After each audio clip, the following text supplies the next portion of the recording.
لوگو، اللہ کے جو تم پر احسانات ہیں ان کو یاد کرو۔ کیا اللہ کے سوا کوئی اور خالق اور رازق ہے جو تم کو آسمان اور زمین سے رزق دے؟ اس کے سوا کوئی معبود نہیں، پس تم کیسے الٹائے جاتے ہو؟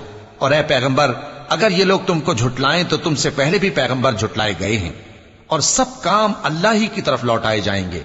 لوگو، اللہ کا وعدہ سچا ہے تو تم کو دنیا کی زندگی دھوکے میں نہ ڈال دے، اور نہ بڑا فریبی یعنی شیطان تمہیں اللہ کے نام سے فریب دے۔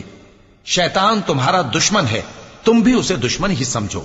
وہ اپنے پیروں کے گروہ کو بلاتا ہے تاکہ وہ دوزخ والوں میں ہو جائیں۔ جنہوں نے کفر کیا ان کے لیے سخت عذاب ہے، اور جو ایمان لائے اور عمل نیک کرتے رہے ان کے لیے بخشش اور بڑا ثواب ہے۔